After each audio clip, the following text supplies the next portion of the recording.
we are going to be making ribeye steaks and Hasselback potatoes. Well, I should probably drop the southern accent because I'm not from the South.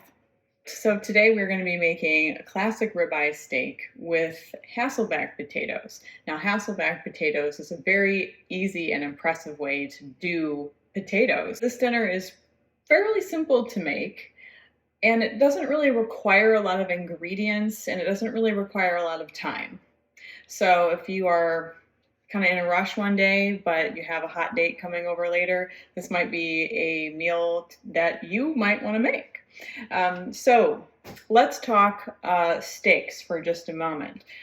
So today I have two dry-aged ribeye steaks. Now I know it's fancy. Now we're splurging just a little bit. So this is not the norm for me around my house. I'll usually just choose a regular prime ribeye or prime New York steak. And you can choose either one that you want. I like ribeyes. I think they're really tasty. They have a lot of great marbling in them, and the fat distribution I think is quite nice. So I have a dry-aged prime steak. Look at that. You see? You see all that marbling in there? Isn't that nice? Ooh. And look at this other one.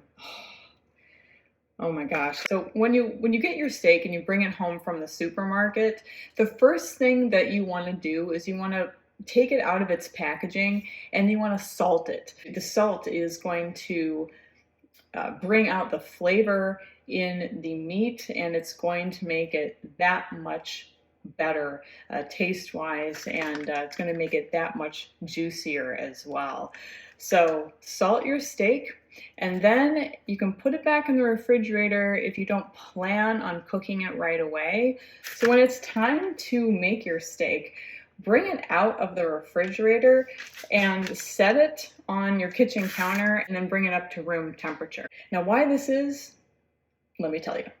We interrupt this broadcast for science!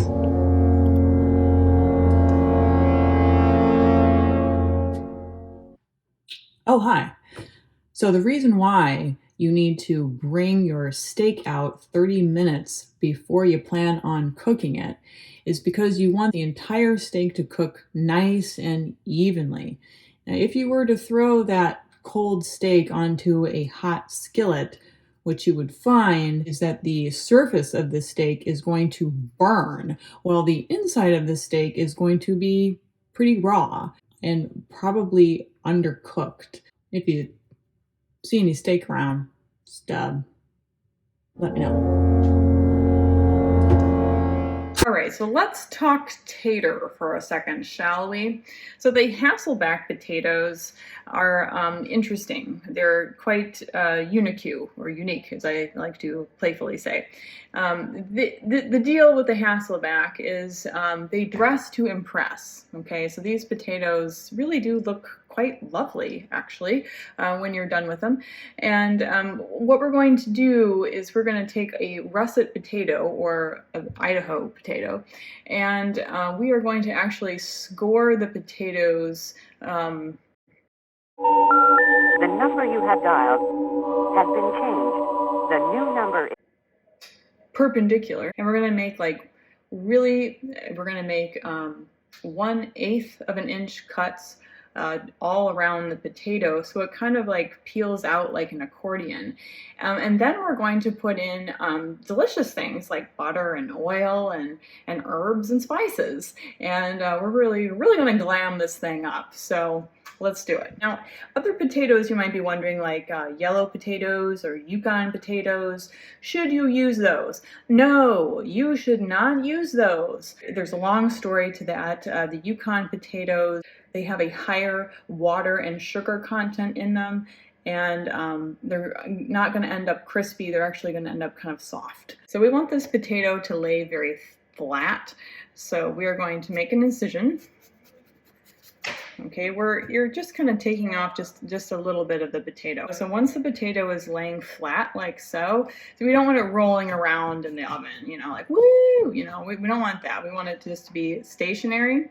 And so then I'm going to score it, And you want to be careful, everyone, because you know you don't want to go through the potato, and if you get too close to the edge, you might.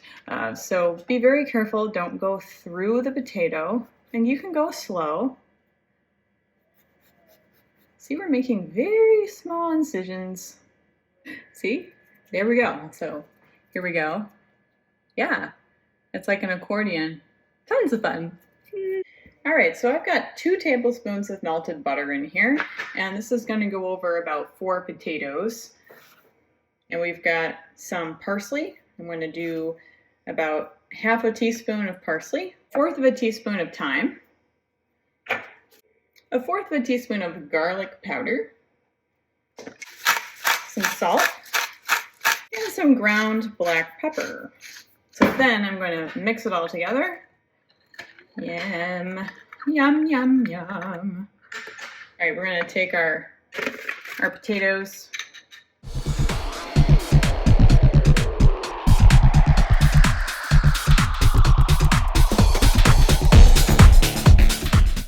So I've got my potatoes all dressed and drizzled. I drizzled that butter, herb, and garlic powder mixture on top of them.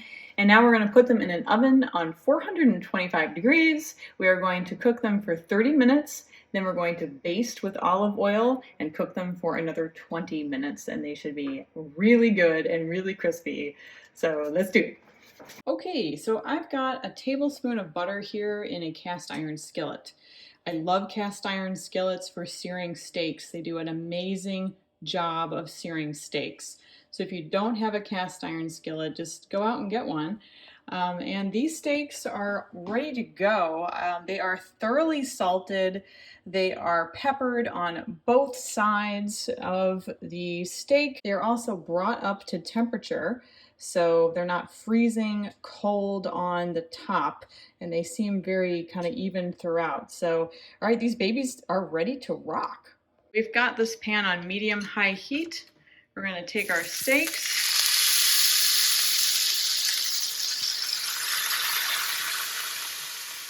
Oh, that's a sweet smell, isn't it? That smells so good. We are going to let these guys sear for 2 minutes on each side of the steak. All right, you guys, so I just flipped these. Look at the nice searing and the browning here on the steak. It is really, really crispy here. That's what you want, just a nice crust on the steak. I'm going to let it sear here for 2 more minutes, and then I'm going to put it in the oven on 425 with our potatoes that we already have in there. And the steak is going to finish cooking in the oven. Here I've got the steaks out of the oven. They were in the oven for about 3 minutes, and they're still sizzling. I'm going to poke it with my finger. Be careful not to burn yourself. If there's a little bit of a give, that means it's about medium and it's ready to come off the skillet. Okay, so I just took these steaks off and they look amazing. Yes. Okay, so you can poke this with a thermometer to your desired doneness. However, I don't do that method because every time you poke it, then all the juice comes out, and you know the juice is like gold, you know, so I don't really do that. But instead I use my finger to poke at the meat and determine the doneness that I want. I've been doing it for a really long time, and you know, if you do it for a long time, you actually get pretty good at it. So here's what I will tell you. It's actually pretty simple. So take your hand, all right, and you know this like part of your hand right here, let your hand loose. This is what rare feels like. You know, if you punch the skin between the webbing in your thumb and your forefinger, that's about rare. If you stretch it out just a little bit, it should have some give to it, but not as like really soft as the first position. So there should be some give, but it should still be soft. So that is what a medium to medium rare feels like. And then if you stretch out your hand all the way, that's what well done feels like. It's pretty tough. Okay, So these should be medium to medium rare. I am not like super duper picky with you know, how my steak is cooked. You know, I do enjoy a medium rare. I love medium though. I don't like well done. I hate well done. Well done is not fun. Rare is just like too much like too much like the cow was like shot out back in the kitchen and here it is on your plate suddenly. The very most important thing that you should do when you have cooked your steaks is to let them rest. Let them rest. Let them rest. For 10 minutes, at least 10 minutes, okay? And at that time, the residual heat within the steak will actually continue to cook the steak ever so slightly, and it'll be perfect. We've got our Hasselback potatoes or Ridgeback potatoes or whatever the hell, and we're going to drizzle some olive oil on top. All right, we're going to put these guys back in the oven for another 20 minutes. We come down to the meat of the matter. So this steak, like we've been doing, was seasoned very thoroughly with salt about 40 minutes before it was cooked. It was brought to room temperature about 30 to 40 minutes before we put it on the skillet. Then we seared it for 2 minutes on medium-high heat on both sides of the steak. We put it in the oven for 3 minutes on 425 degrees, and then we took it out. And this should be a medium to medium rare. If you're really persnickety about it, then you can always follow the temperature gauge and, you know, poke your meat and go from there. I don't do that. I'm more of a finger girl. But whichever way floats your boat. But let's dig in.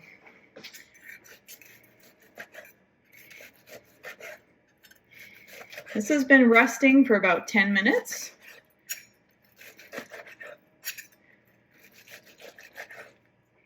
Look at that. It's pretty good. That, friends, is a medium to medium rare.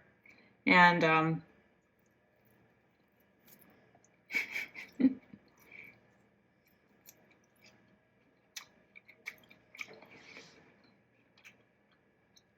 was really good. It is juicy. It is salty. It is tender, and the dry aging gives it kind of a little bit of a funk. I like the funk. If you don't like the funk, you don't have to subscribe to the funk. It's pretty killer, you guys. It was really good.